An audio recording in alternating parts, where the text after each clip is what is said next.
नमस्कार, सुस्वागतम, वेलकम। मैं निधि शिमाली आपके अपने इस YouTube चैनल में आप सभी का स्वागत करती हूँ। आज मैं आपके सामने दिसंबर माह का वृश्चिक राशि वालों का मासिक राशिफल लेकर उपस्थित हुई हूँ। ये माह हमारे लिए विशेष है क्योंकि साल का सबसे लास्ट महीना है और पूरा साल उतार चढ़ाव से भरा रहा। बहुत सारी घटनाएं हमारे साथ घटित हुई। कोरोना की दूसरी लहर का सामना हमको करना पड़ा। कई अपनों ने अपनों को खो दिया। उसके बाद में वैक्सीनेशन की प्रक्रिया प्रारंभ हुई और अब फाइनली हम हमारी नॉर्मल लाइफ में लौटे हैं। दीपावली का ये पर्व हमने बहुत ही धूमधाम से मनाया क्योंकि कोरोना काल के बाद का ये पर्व पहला था जिसे हमने हमारे रिश्तेदारों के साथ, हमारे परिवार के साथ सेलिब्रेट किया। दिसंबर माह में क्या गतिविधियां होने वाली है, साल का ये लास्ट महीना जाते जाते आपको क्या देकर जाएगा, अब उसके बारे में जान लेते हैं। तो शुरू करें हमारा दिसंबर माह का वृश्चिक राशि वालों का मासिक राशिफल। सबसे पहले तो इस माह में कुछ विशेष व्रत और त्योहार आ रहे हैं, उनके बारे में जान लेते हैं। 7 दिसंबर को विनायक चतुर्थी का पर्व बहुत ही धूमधाम से मनाया जाएगा। 8 दिसंबर को नाग दीपावली, विवाह पंचमी और श्री राम विवाह उत्सव धूमधाम से मनाया जाएगा। 14 दिसंबर को मोक्षदा एकादशी आ रही है और 16 दिसंबर को मल मास प्रारंभ हो रहा है। मल मास में शादी, सगाई और मुंडन संस्कार जैसे कोई भी शुभ काम नहीं किए जाते, बल्कि इस माह में भगवान की भक्ति, पूजा, आराधना, मंत्रों के जाप करना लाभदायक रहता है। 22 दिसंबर को संकष्टी चतुर्थी आ रही है। 25 दिसंबर को क्रिसमस डे पूरा वर्ल्ड मनाएगा और 30 दिसंबर को सफला एकादशी का व्रत आ रहा है। तो ये कुछ व्रत और त्योहार है जो कि दिसंबर माह को और भी अधिक महत्वपूर्ण और विशेष बनाते हैं। और इस माह में जिनके भी जन्म दिवस है या फिर जिनकी मैरिज एनिवर्सरी है, उन सभी को मेरी तरफ से बहुत बहुत बधाई। आप सभी को हार्दिक शुभकामनाएं। आप स्वस्थ जीवन के साथ में लॉन्ग लाइफ जीते हुए, उन्नति करते हुए आगे बढ़ें और सुखी दाम्पत्य जीवन का भी आनंद प्राप्त करते रहें। परंतु इन दिनों को हम हमारे मित्रों के साथ में, फैमिली के साथ में कहीं घूमने चले जाते हैं, रेस्टोरेंट चले जाते हैं, केक काटते हैं, पार्टीज करते हैं और सेलिब्रेट करते हैं। पर क्या कभी आपने भगवान का धन्यवाद इन दिनों पर दिया है?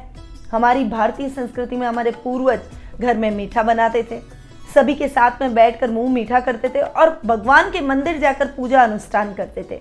इस प्रकार से हम हमारे जन्म दिवस के और मैरिज एनिवर्सरी के इस विशेष उत्सव को मनाते थे। पर अब धीरे धीरे हमें ये चीज़ लुप्त होती जा रही है। हम केवल पार्टीज करके, केक काट कर ही अपना जन्मदिवस मनाते हैं। इवन छोटे छोटे बच्चे बर्थडे को ये मानते हैं कि बस बर्थडे आया है तो केक काटना है, वो केक काटने को ही बर्थडे समझते हैं। तो क्यों ना हम उनको सिखाएं कि ये दिन केवल केक काट कर सेलिब्रेट करने का नहीं है, इवन पूजा पाठ, हवन पूजन भी करना चाहिए। उनको ये याद रहना चाहिए कि आज जन्म दिवस है, आज मम्मी पापा की एनिवर्सरी है, तो आज पूजा की जाएगी, आज हवन रखा जाएगा, आज अनुष्ठान किया जाएगा। ये चीज़ हमारे बच्चों को याद होनी चाहिए, जैसे उनको ये याद रहता है कि वो केक काट कर सेलिब्रेट करेंगे। तो इसी के लिए हमने आपकी सुविधा के लिए आपके जन्म दिवस और विवाह उत्सव के ऊपर विशेष पूजा का आयोजन किया है। आपके नाम से ये पूजाएं की जाएगी। हमारे पंडित बैठकर विशेष रूप से आपके लिए ये पूजाएं संपन्न करेंगे, भगवान का आशीर्वाद लेंगे और भगवान का शुक्रिया अदा करेंगे कि उन्होंने हमें निरोगी जीवन और सुखी दाम्पत्य जीवन दिया। इस वजह से हम आज के दिन को सेलिब्रेट कर रहे हैं। अधिक जानकारी के लिए स्क्रीन पे दिए गए नंबरों पर जरूर संपर्क करें। बढ़ते हैं आगे और मासिक राशिफल में अब जान लेते हैं हम ग्रह गोचर की स्थिति के बारे में, क्योंकि ग्रहों की स्थिति पर ही राशिफल भी डिपेंड करता है। सबसे पहले बात करते हैं सूर्य ग्रह की, जो कि वर्तमान में वृश्चिक राशि, जो कि उनकी सम राशि है, उसमें विराजमान है और 16 दिसंबर को भी वृश्चिक राशि से धनु राशि में, जो कि उनके अति मित्र राशि है, उसमें प्रवेश करेंगे। बुध ग्रह 2 बार राशि परिवर्तन करने जा रहे हैं। वर्तमान में वे वृश्चिक राशि, जो कि उनकी शत्रु राशि है, उसमें विराजमान है और 10 दिसंबर को वे वृश्चिक से धनु में और फिर 29 दिसंबर को वे धनु से मकर राशि में प्रवेश कर जाएंगे। मंगल ग्रह वर्तमान में तुला राशि में विराजमान है और 5 दिसंबर को, ये महीने के प्रारंभ में ही, वे तुला राशि से वृश्चिक राशि में, जो कि उनकी खुद की राशि है, उसमें स्वग्रही होकर विराजमान होंगे। गुरु ग्रह वर्तमान में कुंभ राशि में विराजमान है और इस पूरे माह कुंभ राशि जो कि उनकी मित्र राशि है उसमें विराजमान रहेंगे। शुक्र ग्रह धनु राशि में विराजमान है जो कि उनकी मित्र राशि है और 8 दिसंबर को वे धनु से मकर में प्रवेश करेंगे जो कि उनकी सम राशि है और 30 दिसंबर को वे मकर से पश्चिमगामी होते हुए धनु में वक्री होकर विराजमान हो जाएंगे। शनि ग्रह इस पूरे माह मकर राशि में स्वग्रही होकर विराजमान रहेंगे। वहीं राहु वृषभ में और केतु वृश्चिक राशि में विराजमान रहेंगे। तो वृश्चिक राशि में मंगल और केतु इन दोनों का बैठ जाना, मंगल आपके लग्नेश है और केतु भी मंगल जैसे ही इफेक्ट देते हैं। ये महीना आपके लिए विशेष रहने वाला है क्योंकि आपके लग्नेश और राशि स्वामी अपने ही घर में यानी आपकी ही राशि में जाकर बैठ रहे हैं। तो क्या विशेष परिणाम आपको इसके देखने को मिलेंगे, ये महीना आपके लिए कैसा जाएगा, अब उसके बारे में जान लेते हैं। परंतु उससे पहले बता दूं कि बहुत जल्द मैं वर्ष 2022 का वार्षिक राशिफल लेकर आप सभी के सामने उपस्थित होंगी। तो यदि आपने अब तक हमारे चैनल को सब्सक्राइब नहीं किया है तो फटाफट से सब्सक्राइब कीजिए, बेल आइकन पर ऑल जाकर दबाइए ताकि आपको हमारे सारे वीडियोस के नोटिफिकेशन समय समय पर मिलते रहे। शुरू करें हमारा वृश्चिक राशि वालों का दिसंबर माह का मासिक राशिफल। सबसे पहले बात करते हैं पारिवारिक स्थिति की। पारिवारिक स्थिति की यदि मैं बात करूं तो ये माह आपके लिए पारिवारिक तौर पर बहुत ही अच्छा और सुदृढ़ रहने वाला है। आपकी पर्सनैलिटी में 4 चांद लगेंगे। बहुत स्ट्रेट फॉरवर्ड एकदम डेयरिंग पर्सनैलिटी होगी। लोग आपसे प्रभावित होंगे, शत्रु भी आपसे भय खाते हुए दिखाई देंगे। इस समय आपके ददियाल से आपको बहुत अच्छा सपोर्ट मिलेगा। दादा दादी का आशीर्वाद आपके साथ रहेगा। आपके सभी काम निर्विघ्न संपन्न होते चले जाएंगे। कुटुंब में आपका मान सम्मान इस समय बढ़ता हुआ दिखाई देगा और कुटुंबियों के साथ आपका तालमेल और अधिक बेहतर हो जाएगा। ये टाइम आपकी वाणी से सबको मोहित करने का रहेगा। हालांकि कभी कभी अग्रेशन और गुस्सा चरम पर रहेगा क्योंकि मंगल आपके राशि में बैठे हैं, आप मांगलिक हो रहे हैं, तो उस वजह से थोड़ा थोड़ा कहीं न कहीं आपको ये प्रॉब्लम जरूर आ सकती है कि कभी कभी आप ऐसे वर्ड्स निकाल लेंगे मुंह से जो कि दूसरों को आहत करें या जो आपको नहीं बोलने चाहिए। तो थोड़ा सा उस पर कंट्रोल करें, वो आपके सामाजिक मान सम्मान को पीछे धकेल सकता है, आपको आगे बढ़ने से रोक सकता है। और कोई गलत आदत हो तो उसे हमें सुधारना ही चाहिए। भाई बहनों के साथ ये माह आपके लिए बहुत बढ़िया रहने वाला है। उनके साथ आपकी ट्यूनिंग देखने लायक रहेगी। पैतृक संपत्ति संबंधी कोई विवाद है तो वो आपसी तालमेल से सॉल्व हो जाएगा। फाइनली आपको अपने परिवार की संपत्ति प्राप्त हो जाएगी। सूर्य और बुध दोनों ही इस माह आपके सेकेंड हाउस में जाकर युति करके सूर्य बुध का बुधादित्य योग बनाएंगे। कुटुंब से बहुत अच्छा लाभ प्राप्त होगा। परिवार का बहुत अच्छा साथ और सहयोग मिलेगा। इस समय माता के साथ भी आपके संबंध मजबूत रहेंगे। माता से आपको बहुत अच्छा सपोर्ट देखने को मिलेगा। वो फाइनेंशियली, फिजिकली, मेंटली हर तरीके से आपको सपोर्ट करेगी। संतान की तरफ से थोड़ी सी चिंता आपके मन में उत्पन्न हो सकती है, पर माँ और बीवी के साथ में मिलकर यानी पारिवारिक सदस्यों के साथ मिलकर आप इस समस्या का भी समाधान ढूंढ लेंगे। बच्चों के कैरियर को लेकर चिंता खत्म सी हो ही जाएगी। इस समय पढ़ाई में थोड़ा सा कंसंट्रेशन और अधिक बढ़ाने की आवश्यकता है। जीवन साथी के साथ आपके संबंध अच्छे रहेंगे, परंतु दाम्पत्य जीवन के बीच में आप दोनों के बीच में कोई तीसरा न आए, इस बात का विशेष रूप से ध्यान रखें। मिसअंडरस्टैंडिंग का भी कोई स्थान नहीं है। कोई बात एक दूसरे को अखरती है ना, तो आपस में बैठ के बातचीत कीजिए और टाइम से उसका हल निकाल लीजिए ताकि वो बात आगे ना बढ़े और दाम्पत्य जीवन में दूरियां ना बढ़े। क्योंकि दाम्पत्य जीवन ऐसा समय होता है, लाइफ पार्टनर हमारे लिए इतना महत्व रखता है कि हम उसके बिना अधूरे से होते हैं। ननिहाल से बहुत अच्छा लाभ और सहयोग प्राप्त होगा। उनसे पूरा सपोर्ट आपको देखने को मिलेगा। इवन आपके काम में आ रही कोई दिक्कत को आपके मामा की सहायता से आप सॉल्व करते हुए दिखाई देंगे।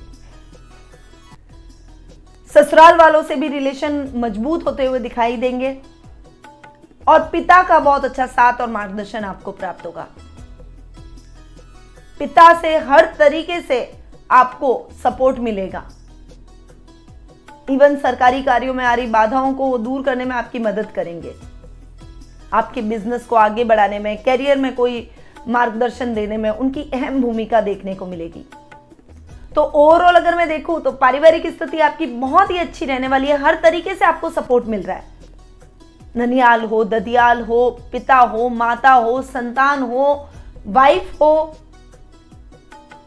हस्बैंड हो या फिर कुटुंब हो, बहुत बढ़िया सहयोग आपको देखने को मिलेगा। और परिवार जिस व्यक्ति के साथ होता है वो व्यक्ति कहीं पर भी नहीं अटकता, उसके काम बनते चले जाते हैं। कठिनाइयां आ भी जाए तो भी वो डट के मुकाबला कर लेता है, उसका कॉन्फिडेंस लेवल अलग ही हो जाता है।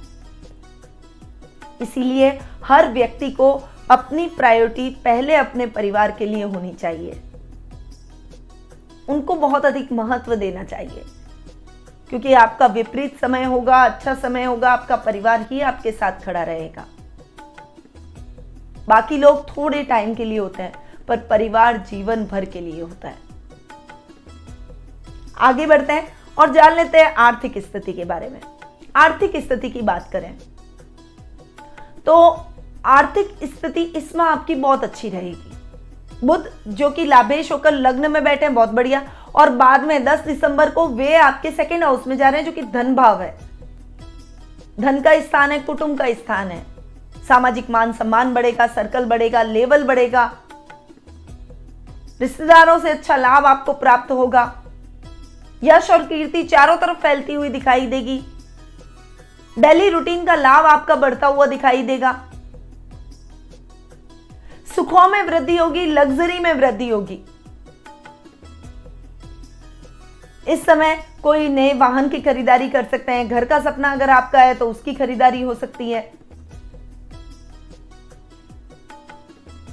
या नई प्रॉपर्टी में इन्वेस्टमेंट करना चाहते हैं तो उसके रास्ते भी खुलेंगे। तो फाइनेंशियली ओवरऑल आप अपने आप को बहुत स्ट्रांग महसूस करेंगे। और जब व्यक्ति फाइनेंशियली सिक्योर होता है तो वो कई तरह के नए आइडियाज अपने जीवन में डेवलप करता है और उन आइडियाज को इंप्लीमेंट करता है और पैसा पैसे को खींचता है। आर्थिक स्थिति को मजबूत करने के लिए, आगे बढ़ने के लिए, अपने लेवल को और अच्छा करने के लिए, लेवल को बढ़ाने के लिए वो प्रयासरत रहता है। यही जीवन का चक्र है और इस माह आपको बहुत अच्छा सपोर्ट मिल रहा है। परिश्रम में कमी मत रखिए। ये जो लेवल है इससे आपको आगे बढ़ना है, इसलिए अपने कर्तव्य के प्रति आप एकाग्रचित होकर आगे बढ़िए। हम भी आगे बढ़ते हैं और जान लेते हैं शिक्षा, करियर और व्यवसाय के बारे में। शिक्षा की बात करें तो विद्यार्थी वर्ग का थोड़ा सा डिस्ट्रैक्शन इस बार रहेगा। लर्न करेंगे पर वो लर्न लंबा नहीं रहेगा, याद नहीं हो पाएगा। सब्जेक्ट्स में प्रॉब्लम्स आ सकती है, थोड़ा सा नर्वस फील कर सकते हैं। एग्जाम्स पास आते हैं तो एग्जाम क्लियर हो सकता है, पर ऐसी स्थिति के अंदर अपने कॉन्फिडेंस लेवल को बनाए रखें। अपने मन में आत्मविश्वास जगाएं। पढ़ने बैठे पहले गणेश जी, मां सरस्वती को हाथ जोड़े, उसके बाद पढ़ाई करें। देखिएगा कितने जल्दी से आप लर्न करने लग जाते हैं और एक पॉजिटिव सोच के साथ आगे बढ़िए। कोई भी फियर आपका कुछ नहीं बिगाड़ सकता अगर आपने याद कर रखा है तो एग्जाम का फियर अपने ऊपर हावी ना करें, क्योंकि क्या होता है कि जब हम एग्जाम का फियर अपने ऊपर हावी कर देते हैं तो हमारी कैपेबिलिटी के अनुसार भी हम मार्क्स नहीं लेके आ पाते, क्योंकि हम उस समय सब भूल जाते हैं। हमारी पढ़ाई, हमारी मेहनत बेकार चली जाती है। इसीलिए अपने कॉन्फिडेंस पर कॉन्फिडेंस रखें और मेहनत करते चली जाइए। अपने आप रास्ते खुलते चले जाएंगे और मेहनत का फल कभी भी बेकार नहीं जाता, इस बात को ध्यान रखिएगा। वो मेहनत आपके जीवन में हमेशा सकारात्मक परिणाम ही लाएगी। करियर की बात करें तो युवा वर्ग के लिए ये समय बहुत बढ़िया रहने वाला है। करियर में आप बहुत ही अच्छा प्रदर्शन करेंगे। जो इलेक्ट्रॉनिक लाइन, मेडिकल फील्ड से जुड़े हुए हैं, नेट की तैयारी कर रहे हैं, उन स्टूडेंट्स के लिए ये समय बहुत ही सकारात्मक रहने वाला है। एग्जाम होना है तो वो एग्जाम भी अच्छा जाएगा और रिजल्ट आना है तो वो रिजल्ट आपके पक्ष में जाएगा। तो कैरियर वाइज भी ये महीना आपके लिए बहुत बढ़िया रहेगा। नौकरी पेशा लोगों के लिए ये समय बहुत बढ़िया है। खासकर जो गवर्नमेंट जॉब में है उनको बहुत ही अच्छा लाभ अपने अधिकारियों से प्राप्त होगा। प्रमोशन के चांसेस बनेंगे या मनचाही स्थानांतरण के योग भी बनते हुए दिखाई देंगे। बिजनेस में इलेक्ट्रॉनिक का अगर आप काम करते हैं और अगर आप मेडिसिन का काम करते हैं तो इन दोनों क्षेत्रों में आप बहुत बढ़िया लाभ प्राप्त करेंगे। साथ ही अगर आप सोने के व्यापारी हैं तो गोल्ड में भी अच्छा लाभ आपको प्राप्त होगा। आपका बिजनेस उन्नति और तरक्की करेगा। परंतु जिनका बुटीक का, इमिटेशन ज्वेलरी का, फैशन क्लॉथ का, इंटीरियर डेकोरेशन का, रेस्टोरेंट का काम है, उन सबके लिए ये समय थोड़ा सा उतार चढ़ाव से भरा रहेगा। गलत डिसीजन लेने से बचें। कोई भी नई ब्रांच खोलने से पहले 10 बार सोचें। अपने काम के विस्तार के बारे में अगर सोच रहे हैं तो उसके बारे में एक बार प्रतिबद्ध हो, एक बार योजना बनाएं। उस योजना को अपने परिवार के साथ, अपने सहकर्मियों के साथ में डिस्कस करें, स्टाफ के साथ, और उसके बाद आप आगे बढ़ें ताकि समस्या आपके जीवन में न बढ़ पाए। और कोई नया काम शुरू करने जा रहे हैं तो पार्टनरशिप में ना करें। स्वतंत्र रूप से किया गया काम आपके लिए लाभदायक सिद्ध होगा। अब हम आगे बढ़ते हैं और जान लेते हैं जीवन साथी और प्रेम प्रसंगों के मामले में यह महीना कैसा रहेगा। तो जीवन साथी और प्रेम प्रसंगों की यदि मैं बात करूं तो सप्तमे शुक्र जो कि आपके धन भाव में बैठे और बाद में शनि के साथ में पराक्रम भाव में जाकर बैठेंगे, थोड़ा सा कहीं ना कहीं रिजल्ट तो इफेक्ट होगा। और सप्तम भाव में राहु बैठे हैं जो कि मिसअंडरस्टैंडिंग क्रिएट करते हैं, भ्रम की स्थितियां क्रिएट करते हैं। आपको लगेगा आप सही, आपका लाइफ पार्टनर सोचेगा मैं सही, पर ऐसी स्थितियों को अपने बीच में ना आने दें। दाम्पत्य जीवन में कोई भी तीसरा नहीं आना चाहिए, चाहे वो आपका अहंकारी क्यों ना हो। लाइफ पार्टनर के बिना हमारी कोई लाइफ नहीं होती है, हम जीवन की कल्पना भी नहीं कर सकते। और सुखी दाम्पत्य जीवन का सूत्र यही है कि आपको अपने पार्टनर की भावनाओं का, अपने जीवन साथी की भावनाओं का ध्यान रखना है। बहुत संयम और धैर्य से उनकी अच्छी और बुरी सब आदतों को आत्मसात करते हुए, स्वीकार करते हुए आगे बढ़ें, तब किसी भी प्रकार की दिक्कत नहीं आएगी। लव रिलेशनशिप में भी इवन यही स्थिति आपके साथ उत्पन्न होगी। लव पार्टनर के साथ में आपको ट्यूनिंग बनाकर चलना ही पड़ेगा। आप यदि उनकी भावनाओं का ध्यान नहीं रखेंगे तो वो भी आपकी भावनाओं की कद्र नहीं करेंगे। रेस्पेक्ट देकर रेस्पेक्ट ली जाती है। आप उनको इज्जत देंगे, अपने रिश्ते को इज्जत देंगे तो वो भी आपको इज्जत देंगे। वरना आजकल बच्चे, युवा वर्ग जो लव रिलेशनशिप में होते हैं वो बहुत जल्दी मूव ऑन कर जाते हैं। बराबरी के रिश्ते हो गए, चाहे वो कोई भी रिश्ता हो, तो थोड़ा सा संभल कर रहे हैं। आगे बढ़ते हैं और जान लेते हैं स्वास्थ्य के बारे में। स्वास्थ्य की यदि मैं बात करूं तो रक्त विकारों से संबंधित कोई समस्या अब तक चल रही थी तो अब निश्चिंत हो जाइए, वो समस्या आपके जीवन से खत्म हो जाएगी। बहुत अच्छा टाइम चल रहा है। स्वास्थ्य में आप अपने आप को तरोताजा महसूस करेंगे। दुगने जोश से आगे बढ़ते हुए अपने जीवन में उन्नति के रास्ते खोलेंगे। और जो आपने फेज ये अपनी बीमारी का आपने झेला है वो एक्सपीरियंस लोगों के साथ शेयर करके उनको अवेयर करने का प्रयास करेंगे। स्वस्थ हैं तो बीमारी आपके जीवन में न आए, इसके प्रयास आपको लगातार करने हैं। मैं हमेशा बोलती हूँ कि 1 घंटा मॉर्निंग में खुद को जरूर दें। योगा, मेडिटेशन, प्राणायाम, जिम, जॉगिंग, वॉकिंग, सब कुछ आप ट्राई कर सकते हैं जो भी आपके लिए सुटेबल हो, परंतु 1 घंटा अपने दिन से निकालकर खुद को जरूर दें। क्योंकि आप यदि अपनी शरीर को समय देंगे तो शरीर भी आपकी कद्र करेगा। तो ये था वृश्चिक राशि वालों का दिसंबर माह का मासिक राशिफल। अब उपाय की तरफ बढ़ते हैं और जान लेते हैं कि क्या उपाय आपको करने चाहिए। पहले तो विद्यार्थी वर्ग के लिए कंसंट्रेशन को बढ़ाने के लिए आपको गणेश जी को अपने टेबल पर रखना है। उत्तर पूर्व दिशा के अंदर मां सरस्वती की मूर्ति को भी लगाएं। पढ़ने बैठे तो पहले आप अपने मन को एकाग्रचित करने के लिए चंद्रमा जी को अर्घ दें। रात को सोते समय दूध पीकर सोएं। भगवान विष्णु की पूजा आराधना करें। रविवार के दिन गुड़ और गेहूं का दान जरूर करें और मंगलवार के दिन भगवान कार्तिकेय की पूजा आराधना करें। इससे आपको विशेष लाभ प्राप्त होगा और प्रत्येक क्षेत्र में विजय की प्राप्ति होगी। तो ये कुछ उपाय मैंने आपको जो बताए हैं वो आपको इस माह जरूर करने चाहिए। और माह के हिसाब से मैं उपाय नहीं बताती हूँ, आपके जीवन के ओवरऑल विकास के हिसाब से, उन्नति के हिसाब से बताती हूँ। तो इन उपायों को आपको अपने जीवन में जरूर अपनाना चाहिए। और अगर आप जानना चाहते हैं कि आपके जीवन में आगे क्या घटित होने वाला है, कुछ समस्याएं चल रही है, उनका समाधान प्राप्त करना चाहते हैं, तो घर बैठे ही टेलीफोनिक अपॉइंटमेंट की सुविधा हमने आपके लिए कर रखी है। उसके माध्यम से आप मुझसे कुंडली विश्लेषण का लाभ प्राप्त कर सकते हैं। अधिक जानकारी के लिए स्क्रीन पे दिए गए नंबरों पर जरूर संपर्क करें। अब मैं अपनी वाणी को यहीं विराम देती हूँ। स्वस्थ रहिए, व्यस्त रहिए, मस्त रहिए और हमेशा मुस्कुराते रहिए। जय श्री राधे कृष्ण।